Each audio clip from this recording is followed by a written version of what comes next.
Okay, these are 4 things that'll help you shoot better. Okay, so when you're shooting a pistol, there are essentially 4 things that you need to focus on to be able to shoot a pistol better. One of these things I actually wasn't doing very well. I was told about it, but then I watched a video about, I think, Jerry Millick. I don't know. I can't pronounce his last name. It's in my life. This guy, and he was talking about one of these things, and literally I went to the range and practiced it. Well, did some dry fire, and then went to the range, and like instantly was shooting better. Like instantly shooting better. Okay, so these 4 things are sight picture, trigger pull, grip, and stance.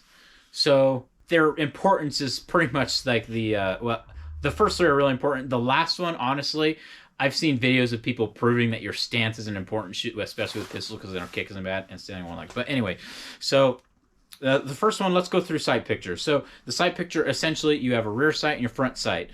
You're supposed to line them up like this. I'll put a picture of that, and then just look at it and pull the trigger, essentially, with your front focusing on your front sight as you're looking at the target. So it's really not too hard. You'll be focused on the front sight, and then you'll pull the trigger and then go from there.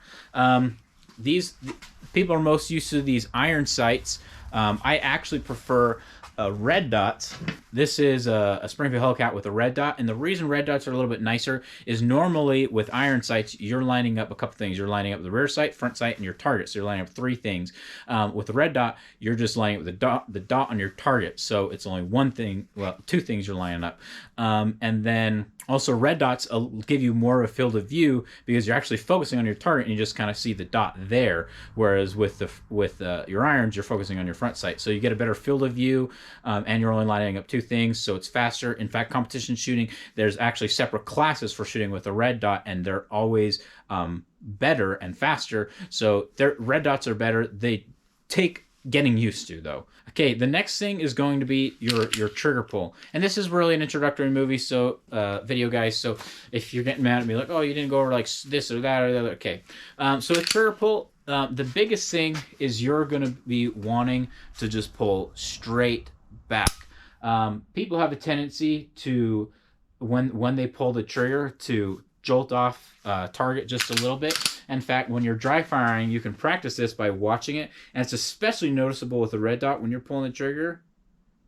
Right as you pull it, you'll see your gun just kind of go off to one side or a little bit or the other, and you need to just practice focusing on pulling that trigger straight back. You need to practice that so it's just subconscious. Anyway, so trigger is very important. Okay, this 3rd one is grip. This is the one that I was doing my 2. I'm only going to talk about the grip that I use and that most competition shooters use and that pretty much everybody in their dog recommends. If this isn't the one for you, then, well, I'm sorry. Anyway, so typically you're gonna put one hand on the gun, obviously finger off the trigger. Actually has a little pad that I can put my thumb on, and then I'm going to bring my other hand right in there and then rest this thumb on top of that. Okay, so that's how I hold it. And I've been holding a pistol like this for some time now, but the tip that I was giving is to just hold it firm. Usually more grip is better. Not always, but essentially more grip is better. And this is what Jerry was saying, is that you gotta freaking hold it. He's like, treat it like a snake that's about to bite you. He said you should be pushing on these fingers pretty hard. And that's one thing about larger guns, is it gives you more grip to just really just hold on there. And in fact, when he had the shooters put their hand out and hold, he would just pull in on this, and if a new shooter's, this will flip all over. He's like, oh, it's like a limp noodle. You need to just hold it firm, so when that recoil comes back at you, you're just really just crazy firm in your grip. So that's pretty much it. So hold it like the 2 thumbs forward grip, and then just hold it firm. Again, more typically is better. So more grip. Okay, the last one is stance, and there's like different stances that I could talk about, isosceles or whatever. I'm not really gonna, if you're watching this movie and made it this far, you're not like a crazy experienced shooter and you don't need to know all the different stances. So I'm just gonna talk about the principle, and the principle is you want to be able to control the recoil really well with your grip, and if you're standing really weird, then you're not going to be able to control it as well. So typically what I've seen in new shooters that I take to the range is they'll just kind of stand there flat-footed, and when they go to put the gun out, it puts weight out in front, so then they'll offset it by just leaning back. And they end up shooting like this. They're just leaning back. And if you haven't seen this, go to a range and watch some new shooters, and they're straight up just leaning back like this. It's crazy. So what you're going to want to do is just get into a comfortable stance that allows you to lean forward into it. So I prefer putting 1 foot forward. You can kind of stand flat-footed and just kind of bend your knees a little bit. I prefer to put a foot forward.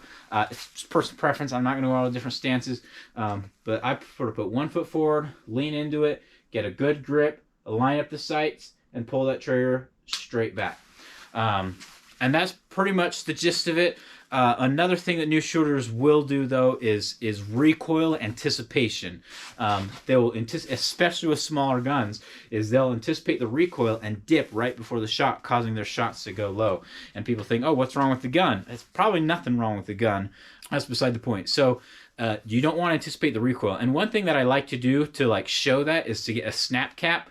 Have somebody else load your mag with like 5 rounds, and they put the snap cap in. It's essentially the one that'll cycle, but it won't actually go bang. It'll just fire like that, and you'll see that recoil. So you put like 5 rounds. They don't know whether it's the first. They don't know if it's first, second, third, fourth, or fifth. I usually put it like third or fourth or second, and so they'll start shooting. They'll do the first one. And then they'll get to the one with the snap cap, and you'll see them dip and then pull the trigger. You're like, dude, you're anticipating recoil. It's really interesting to see that. So that wasn't one of the 4 things, but I did throw that little in there as anticipating recoil. The other thing is when you go to the range for the first time, I recommend shooting paper so you can see where your groups are going. If you're trying to shoot steel right out of the gate, it gets a little bit trickier. So essentially those are the 4 basic principles.